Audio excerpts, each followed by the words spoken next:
A silent night starts with the right sheets.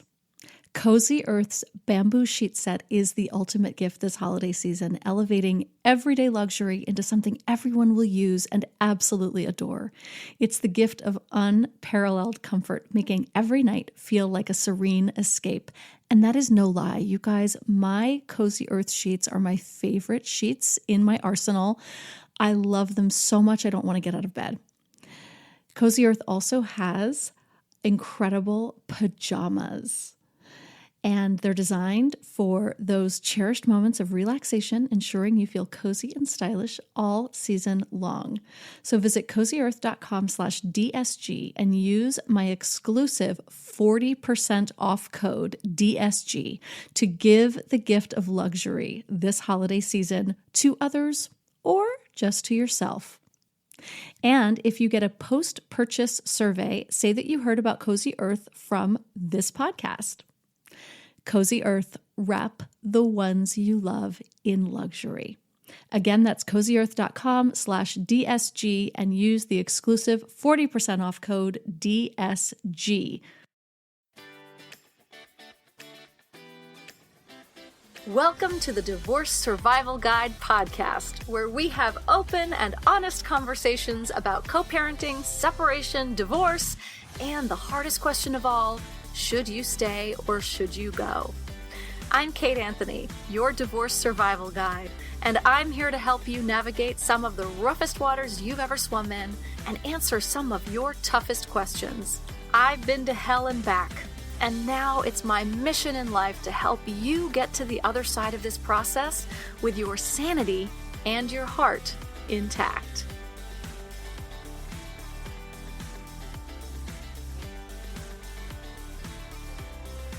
Hey everyone, welcome back. I'm excited to bring you this first episode of 2025. Holy moly. Today I have with me my dear friend, Andrea Owen, back on the show. It's been a minute, and we are having a great conversation about her divorce and the re-release of her best-selling book, 52 Ways to Live a Kick-Ass Life, which has been updated and is an amazing, great book. And this is Andrea's second divorce. So she's offering us some insights into what's different, what's the same, and all the lessons that she has learned. Before I bring you to the episode, I want to remind you that we have coming up at the end of April, the Unbreakable Retreat in Sedona, Arizona. So head on over to the show notes or to my website, kateanthony.com/unbreakable to learn all the details and sign up to join us. And here's Andrea.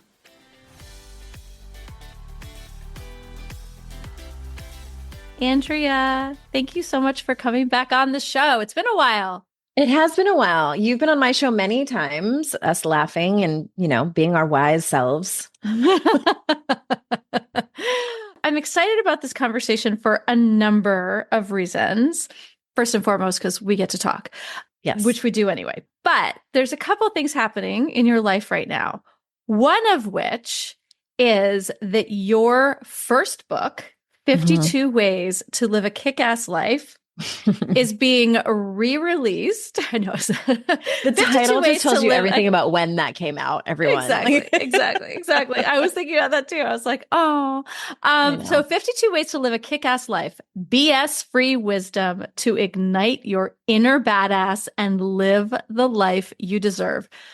This book has been translated into how many languages? That one's only been translated into, I believe, 3. It's my second book that's been translated into 20. Right. Okay. This was written in 2012 and it is being re-released this year in December of 2024. So updated and revised. They're not just like slapping a new cover on it. And yeah, I wouldn't be okay with that. It needed to be updated. Speaking of the update, so the other thing that's going on in your life is that you are getting divorced now for the second time. Yes. This book, at least the first version, starts off with an anecdote about starting off your first divorce. Yes. So there's like a full circle moment here. In more of the ways than one. Yes. Life is hilarious like that. Yeah. Thanks, universe. 100%. Yeah. And you know, one of the things you say in the beginning of the first version anyway, and I don't know if this is different in the revised version, but you really talk about how there was this moment that happened and you realized, as you say in the book, the world took me by the shoulders and shook the shit out of me, told me to wake the hell up. And then you go on to say, I had spent our entire relationship, all 13 years, suffocating myself, building a life around someone else because I was simply desperate for love. Was it his fault? No. I had to take responsibility for the life I had 100% participated in creating. So I'm wondering if in going through this second divorce and this reprinting of this book, what has changed? How has this time And been what has different? stayed the same? And what has stayed the same? You know, we like to learn lessons the hard way on repeat. Right. Sorry to interrupt you. Yeah. If at first we don't learn it, try again, universe. So yeah. So what's different and what stayed the same? I'll start with the bad news first. Like what stayed the same? And it's interesting. It's always interesting to have someone else read your work back to you because it's like, oh, okay. I recommend everyone do it, whether you're a writer or a poet or just narrating your journals or whatever it is. The thing that I did the same the second time was, I think that one of the things I did different was that I started to decenter a husband in my life. Like I saw that was a mistake. And I'm like, I need to live my own life and be clear on what it is that I want and need. The part that I did the same the second time versus the first time was that I didn't do everything I could to make sure that I got what I wanted and needed in the relationship. Like to be fair, I think it was a progression. There's a divorce attorney that I follow online and people ask him all the time, how do marriages fall apart? And he said very slowly over time and then all at once. Yeah. And that's exactly what happened in both of my marriages. And so the very slowly part, the second time around, how it was similar to the first is I hung on to hope. And I think that is the eternal optimist in me. And I don't hate that about myself. Like I love that I will eternally be optimistic and hope for the best and look for the best in people and look for the best in situations. And where it can bite me in the ass is when I'm not listening to my gut. One of the things that I did the same negative behavior in both marriages was didn't listen to my intuition. The second time I just thought it was trauma. I was like, this is my trauma from my first marriage. This is my abandonment issues, blah, blah, blah.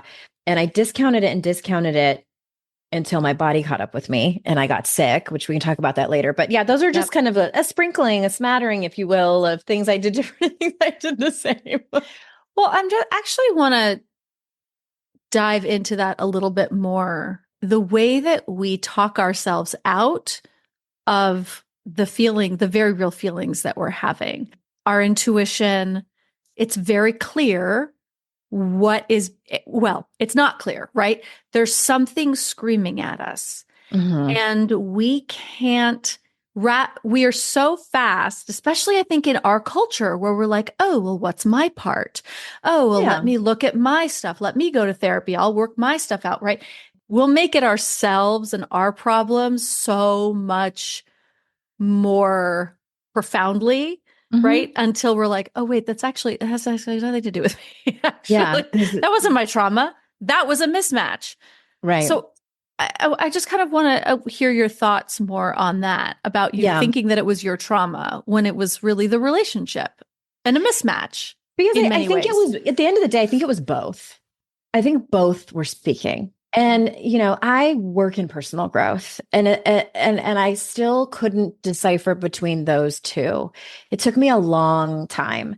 And I just want to reiterate that it's both. And I think culturally too, there's still so much shame around having multiple divorces, like having one, we call it a quote unquote failed marriage. Like, I don't look at it that way. I look at having a 16-year relationship with someone and raising two wonderful children and building, like, we had a beautiful life, like we had some really great moments. I think it is a huge success what we had. And so just culturally, there's still stigma around that of having like multiple failed marriages. And also, I loved this person. I really, truly did. I wanted it to work. I wanted us to do whatever we could to make it work. And then the third point that I'll make is, I think that so often, especially on social media, especially in movies and TV, we hear about these just egregiously bad relationships and marriages, they're abusive, whether it's financially, physically, mentally, emotionally. There's gaslighting going on. And I've been in that situation in my first marriage, but in my second one, it wasn't. It was truly a case of not bad enough to leave, but not good enough to stay. And there's shame in walking away from that too. It's like, he's a good man, Savannah. Like we're taught to accept crumbs and be happy with that.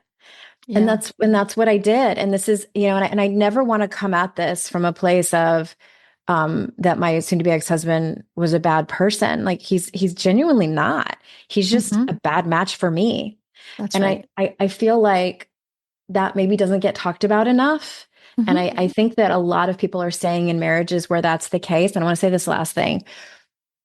I cannot tell you how many women have come to me, like when they find out I left my marriage, whether it's a former client or a current client or a colleague, and they'll casually say, "How did you know it was time to go?"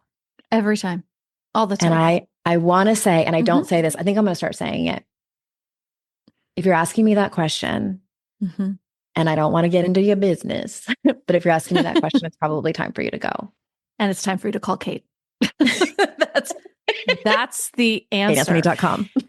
Kate Anthony literally wrote a book answering that question. Answering that question. Yeah. I mean, the intro to my book, I talk all about how I was asking that question to everyone I knew who was divorced. How do you know? How do you know?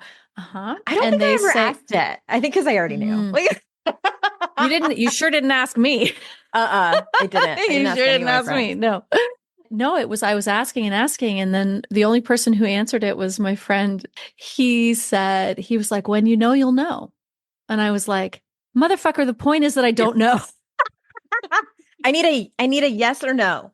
I need here's how you know. Yeah. But he was right that when I knew, I knew. It was very clear. And it was like for me, it was like my frying pan moment. Like I got hit upside the head with a frying pan.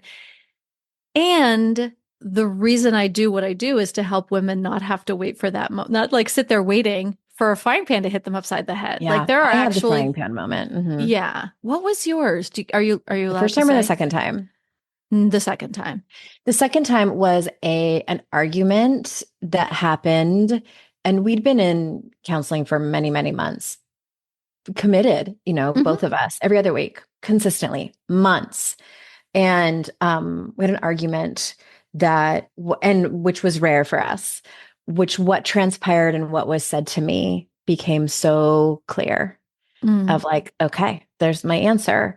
And it was a fundamental difference in values that came, which I kind of knew, but it like really, really got clear. And so, then I had the very hard conversation with him, which was excruciating. Today's podcast is sponsored by MIDI Health. If you're a woman over 40 dealing with hot flashes, insomnia, brain fog, moodiness, vaginal dryness, or weight gain, you don't have to accept it as just another part of aging. All of these symptoms can be connected to the hormonal changes that happened around perimenopause and menopause, and the experts at MIDI Health understand what you're experiencing, and they know how to help. MIDI clinicians are menopause experts dedicated to providing safe, effective, FDA-approved solutions. And best of all, it is covered by insurance. So stop pushing through it alone. Schedule a virtual visit to discuss your symptoms and health background in depth. You'll come out of the experience feeling heard and with a plan to start feeling better. You deserve to feel great. Book your virtual visit today at joinmidi.com. That's joinmidi.com. Hello, you sentient ball of stardust. My name is Casey Davis. I'm a therapist, and I'm an author of the book, How to Keep House While Drowning, where I talk about ways to make it a little bit easier to take care of yourself when you're overwhelmed, stressed, have mental health issues, physical health issues, or maybe you're just in a hard season of life. Maybe you're looking for a place that you can come and listen to some practical advice. This is a podcast for all of the self-help rejects. We're going to talk about skills for survival and self-kindness. And I'm going to leave the pop psychology at the door. I promise not to tell you to meditate or to journal. We're just going to give you some really insightful conversations with hopefully some practical advice. So I don't believe you need to pick yourself up by the bootstraps. I don't want you to just try harder, and I don't believe that laziness exists. So join me over on Struggle Care, where we can find compassionate solutions that help us function a little bit better. So one of the things that happened for you, or what I observed, right, is that the person that you were married to is not necessarily the same person that you're divorcing. Mm-hmm. Can you talk about that a little bit? I know that there are areas that you want to be cautious about, and I want to respect all the boundaries. So for legal reasons, this could be my first marriage or my second marriage that I'm talking about. But yeah, I think that what ends up happening, and I was unaware of this beforehand, and it took me experiencing it and being so lost as how to handle what was in front of me that I reached out to you, and I'm like, what the fuck is going on?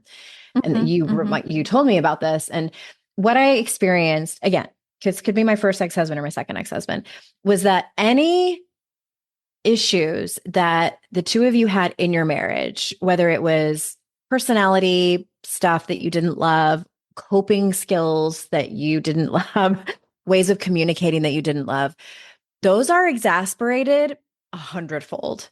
Probably me too. Like, I wasn't behaving as my best self either at moments. Like, Jesus, I wouldn't have wanted to deal with me either. This is, you get really smacked in the face with the term emotions run high. Mm-hmm. This is what people are talking about. I noticed this too when my dad died in 2016, of like people just kind of like not behaving well. And again, with in both of my divorces, is that it's like almost a 180, and you're like, who are you?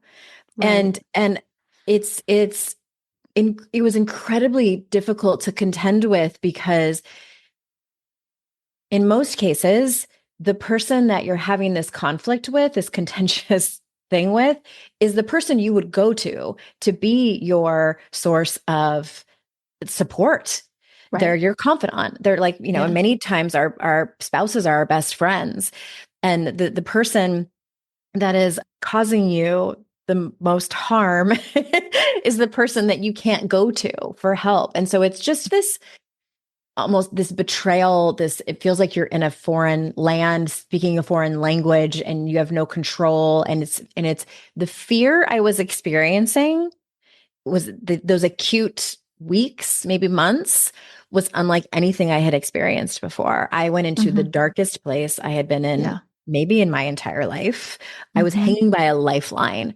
I don't wish that on anyone. I actually got a book idea during that time, and I'm like, I need to write a book about the depths of despair, and I need to remember this place, because I'll tell you what, at the end of the day, this was my least favorite time of the day. At the end of the day, when it's 10, 11 o'clock at night, and you have to put your phone down to try to go to sleep, that was I fucking hated that hour of like setting it down and setting my head down on the pillow and being alone with my fear, with my emotional terror, was unlike anything I'd ever experienced. I experienced it in both of my divorces. But it's those moments that like I just want to acknowledge for anyone listening who's in it right now. Yeah. The thing that I kept reaching out to my friend, you were one of them. I'm like, please just remind me that this is temporary, because I was terrified that I was going to be stuck in that purgatory forever. You did. You were really good about, in this time, you were really good about reaching out and saying exactly what you needed, which was something that I think this is a testament to all the work that you've done. And I think it's part of how you work with women and what you write about, right? Identifying a need and then speaking it and saying it. You've always been good at this, right? You'll leave a message, a Voxer, and say, I just need you to hear this and I don't need you to respond. Or I would say, I need somewhere to put this because it was all my feelings and all my fears. And then you would say, or I need you to tell me that this is temporary. Right. And I would know where to go. I would be like, oh no, this is totally temporary. And then I could expand on that for you. And you know what? I see this all the time. And here's what's on the other side of it. And don't worry. I promise I've got you. We'll get you through it or whatever. I hope it was helpful. Well, I want to pause you for a second. And you did not ask me to do this. Like, you did not ask me to come onto your podcast and turn it into an infomercial. But I don't know. I mean, I would have gotten through it without you. I'm not going to be like, I never would have been able to get through it. I would have, but I would have rashed and fucking burned. Even just hearing your voice now, like, brings me back to that, and just hearing how matter of fact you were about everything. Like, I trusted you implicitly, not only the advice you were giving me about like what to ask my lawyer, about how to respond to my soon to be ex-husband, about how to handle this with my children. All of that was, of course, like, invaluable. But just the matter of fact way that you said it was like, oh, she knows what she's talking about. Like, and even when, because I am in a different state that you are, sometimes you'd be like, well, it depends on your state. Go and find out. I was like, how lucky did I get to have like such a dear friend who's like an expert at this, who's like holding my hand through it. And so if anyone's out there listening on the fence about, I don't even know what your programs are, but hire Kate. Okay. I will tell you, I'm lucky and I got it for free because she's my friend. But I mean, I just want to thank you so much. Like, I love you. It was the most terrorizing few months of my life. Yeah. And I'm not on the other side yet completely, but I'm through, I think, the worst of it. And now have better skills to be able to handle what is right in front of my face over the next few months as I process down to having a finalized divorce. Yeah. Which, oh my God, we're going to have a party for that. It's going to be right around my 50th birthday, by the way. So there's that. I always forget you're so much younger than I am. Damn it. Baby. Andrea, when you talk about that terror, you are often one of the people that I think you always have, I make up anyway, that, and I don't know why, by the way, because I tend to dissociate when I'm having like really big feelings, like that's my coping mechanism. When you talk about your big feelings and like the terror and I'm like, oh, wow, that's really cool. Yeah. She gets to feel that stuff. I know. But what was the terror? Like, what were you, like, if you could name the feelings or name the fears, like, what were you actually afraid of in those moments? I think anytime you're dealing with, again, like, in both of my divorces, like someone who you had relied upon for so long to, we even when things aren't great, they become consistent. It's like, even in the not great moments, they become consistent. And you can more or less predict your partner. I think for me, the fear came from the unpredictability of it, of just, I don't know what I'm going to get when I open this email or I answer this phone call or I have this conversation. I don't know who this person is anymore. Yeah. And it felt like an attack on my nervous system. It was actually. That's what the emotional terror was of not being able to, my nervous system not being able to predict what was next. So this bled into, what is this going to look like for my children? What is this going to look like for my financial future? What is this going to look like for where I'm going to live? Like, nothing was certain at all. Right. Yeah. Right. And then I was like, what the fuck have I done? Like, I wanted this. Like, did I just make the biggest mistake of my life? And I would think back and I'm like, my life was so easy when I was married. Like, what am I doing? So it's just, and then just panic everywhere. Like, I have anxiety. So it just went through the roof and I was unwell. So that was what the emotional terror was. And And, I don't drink anymore. So I have to rely on like breathing. Ew. Like drinking water and going on walks. So I went on annoying. so many fucking walks. I was walking my dog twice a day, in the morning and at night. And I would just like walk.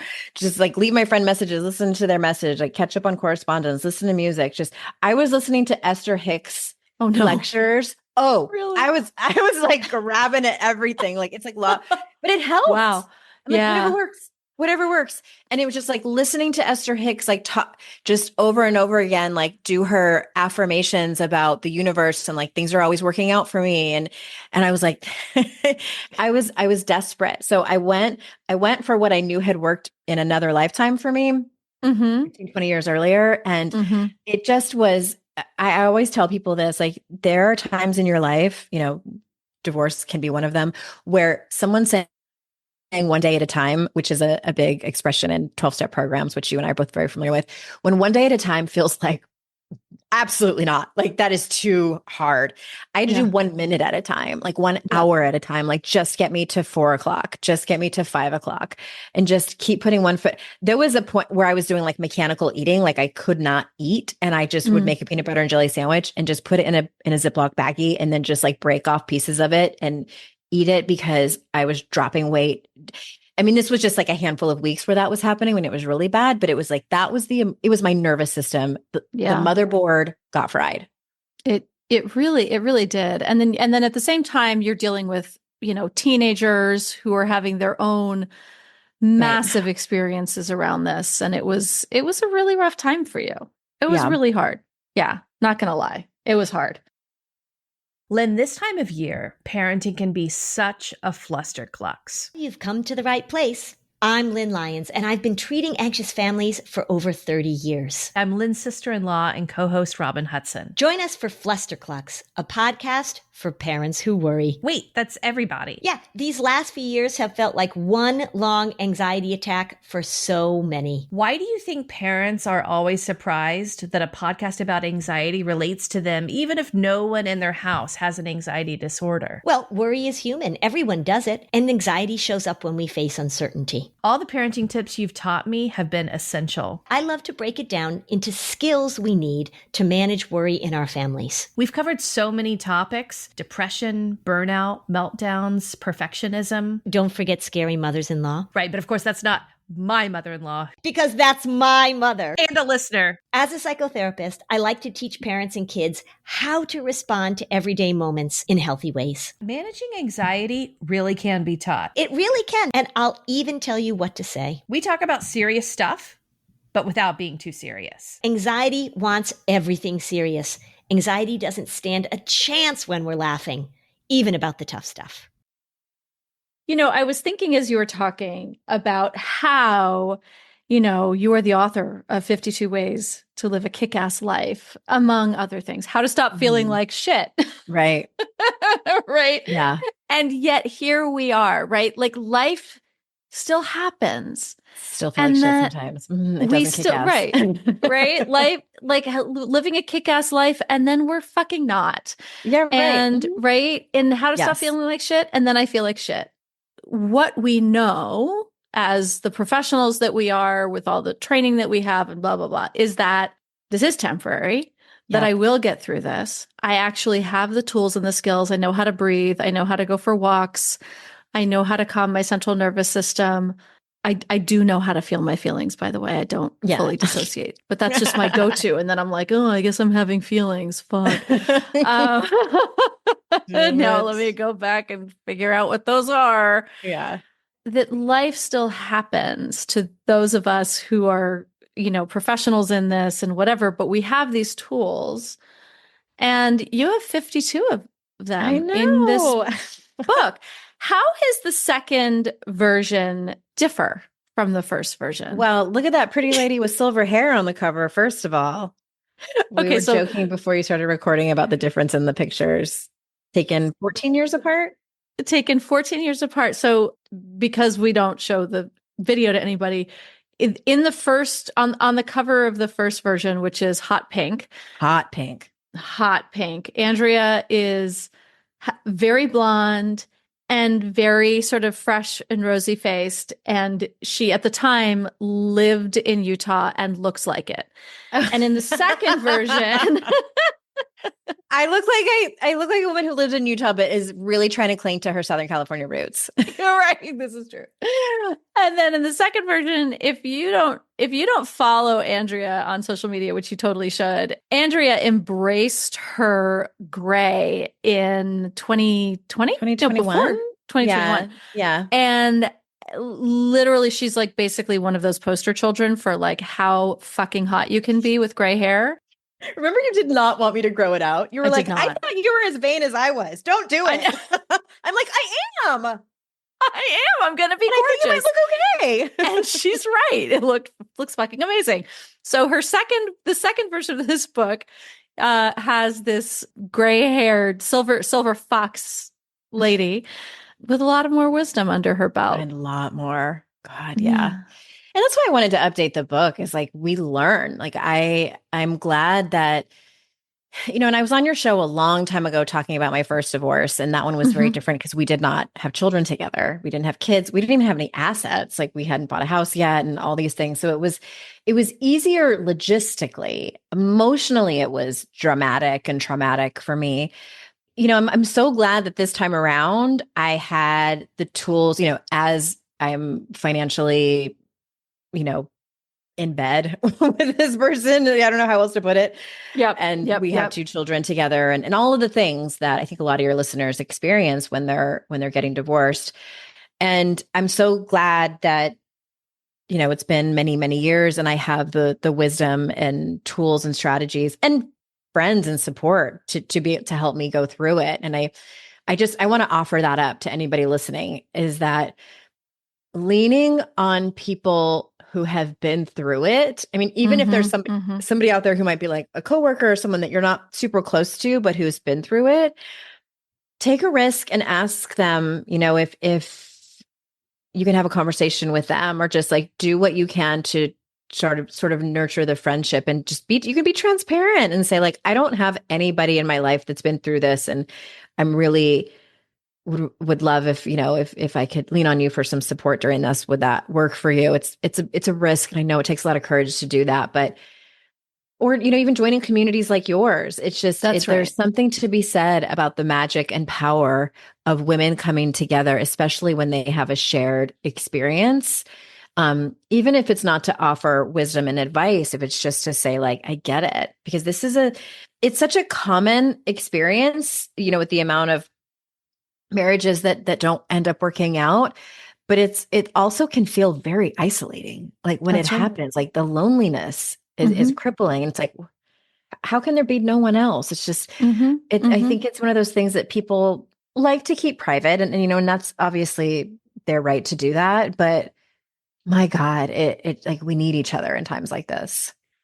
We really do. And thank you for doing an infomercial for my group program, Phoenix Rising. I really appreciate that. I don't even know what it's called or anything. I'm like, it's literally why I created Phoenix Rising, everybody. But I think you make a really good point about friendships, and about the fact that very often the people who are and have been your people, like your ex-husband for one, but also other friends, it's very surprising. And I've talked about this a lot on the show, and I think people have heard me talk about this before.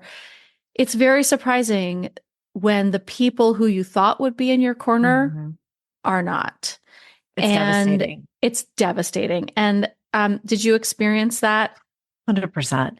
I think that one of the most soul-crushing parts of that, I had a couple people who sort of exited stage left, and I'm making this up, but it feels like, I can only tell you what it feels like from my perspective. It feels like their love and support was conditional. Yeah.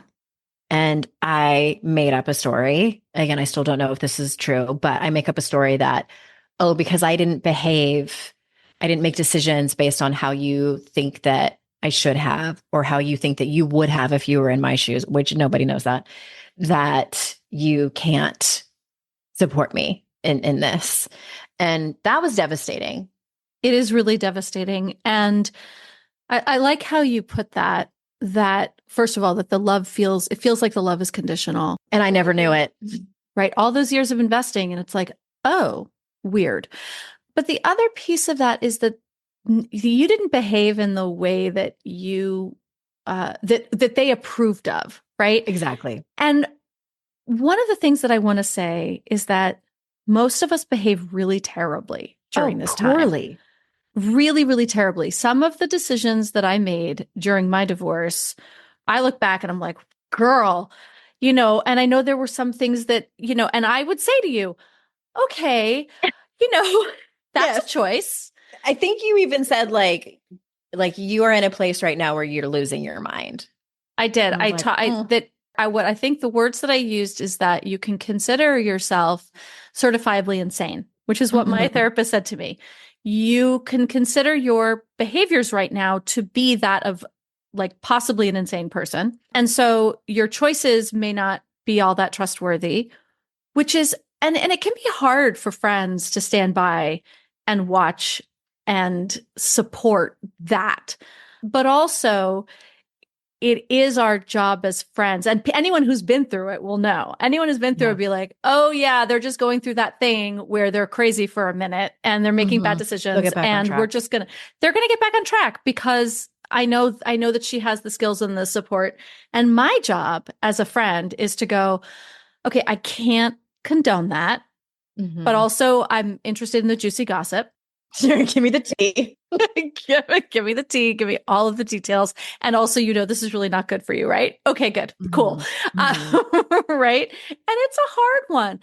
But for people who have never been through it, and I'm not saying that the people that you're talking about necessarily were bailing because you were doing crazy shit, but there's this sort of weird, wonky balance happening. Yeah. And also, there are people who just don't want to stand by and watch you go through this because it's emotional heavy lifting to be a friend of someone who's going through divorce. It is. And I think too, like it's a myriad of reasons. I think we would be remiss if we didn't mention that many times friendships are put into question because there's two people involved and they don't know if they should stay loyal to the other person. And then sometimes they're having conversations with the other person and then they wedge themselves in the middle. And then it just becomes a big old mess. That can happen. Wink, wink. And it's messy. I think at the end of the day, it's just messy. But I also think that grace is our ally in these situations. And it's a combination of like, have boundaries. And you get to decide what you will tolerate and you won't tolerate, whether you're the friend trying to support or whether you're the person going through the divorce.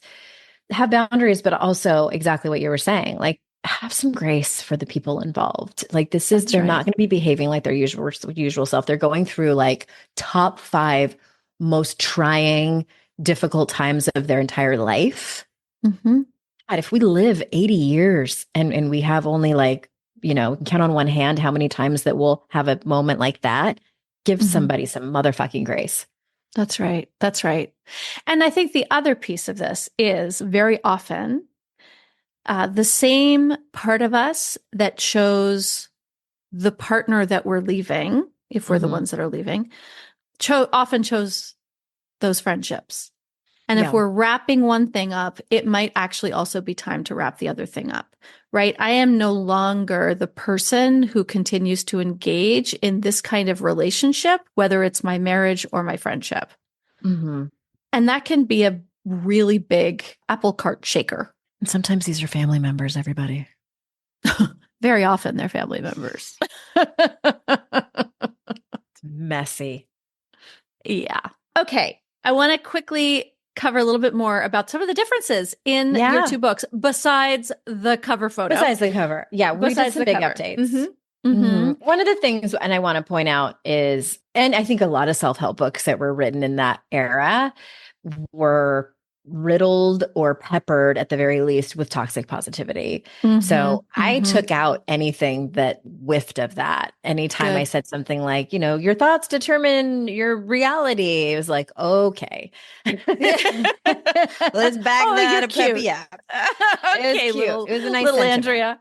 So I anywhere in there where I just added caveats, really. It's like, okay, so and then I think that this is a conversation that's happening more and more in self-help. It's like, yeah, sometimes that's the case. And sometimes you just have anxiety and ADHD or autism, and I think that our the state of our mental health plays a big part in how we see certain tools and strategies and if they work for us or not. And I think that so much of our growth and evolution comes down to, I just don't believe there's one thing. Like, it's not just talk therapy. It's not psychedelic therapy. It's not 12-step programs. It's the combination of all of those things. Like, what's your recipe?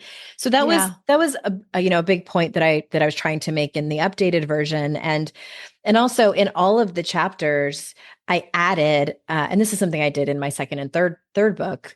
I took a bunch of, because we're coaches at heart, it's like, we're curious, right. We ask lots of questions, and that's what I did. So at the end of each chapter, there's like half a dozen or so coaching questions where I ask the reader, like, how does this apply to your life? What are your X, Y's, and Z's?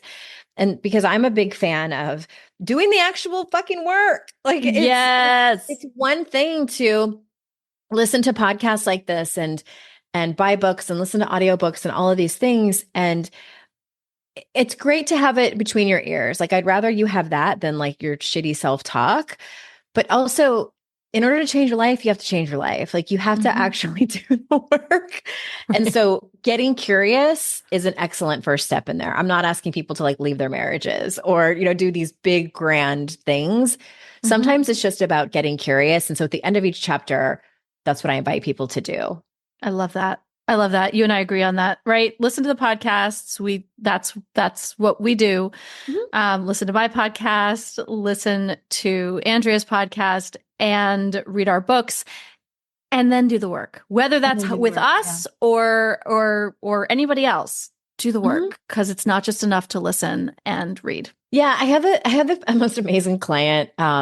Earlier this year or last year, she had a binder of notes from all of the podcasts that she'd listened to, and she like pulls it out during the session. And I was like, oh my gosh. Wow. So her assignment, I coached her through it, and her assignment was to organize everything by topic. And then she decided to take action on one thing a week from her binder. And like, she was cutting back on listening on the consumption of it. Yes. And was like taking action on things that were super interesting to her. And then she would like go through and like take out stuff that just didn't matter to her anymore. And I was like, okay, that's doing the work. There you go. So that's you. I mean, that's an option that you could do. That's right. If you've been taking copious notes, go back over Notes them. app looks like mine. I love it. Andrea, where can everybody find you, buy all of your books, listen to your podcast, and all of the amazing things about Andrea Owen? AndreaOwen.com/books is where my books are. And, they're available where books are sold. And then also my podcast is called Make Some Noise. And if anybody does it, if you go into I think most podcast searches, you can search the podcast, search Kate Anthony and yours. You've been on there many times. We've talked about lots of different things, not just relationships. So we've talked about body image. We've talked about aging. Oh God. I was thinking about that the other day. We talked about rape culture, like lots we of. We do. We've got lots and lots of things. So make some noise. AndreaOwen.com. I love and adore you. And I'm so happy that you're almost done with this. Almost done. I can smell the barn. Thanks, everybody. Thanks for tuning in to another episode of the Divorce Survival Guide podcast. If you like what you hear, head on over to Apple Podcasts or wherever you listen in and leave me a review. And don't forget to follow me on Instagram at the Divorce Survival Guide. I'll see you next time, and until then, remember, you, my love, deserve to be happy.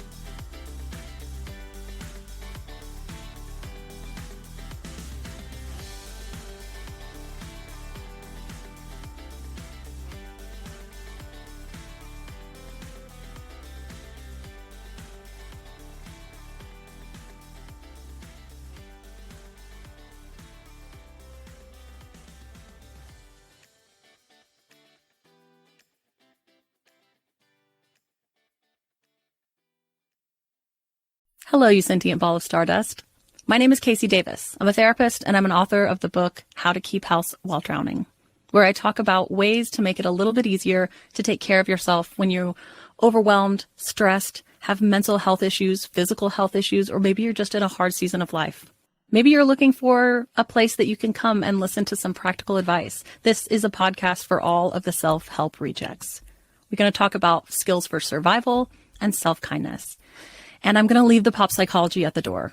I promise not to tell you to meditate or to journal. We're just going to give you some really insightful conversations with hopefully some practical advice. So I don't believe you need to pick yourself up by the bootstraps. I don't want you to just try harder, and I don't believe that laziness exists. So join me over on Struggle Care, where we can find compassionate solutions that help us function a little bit better.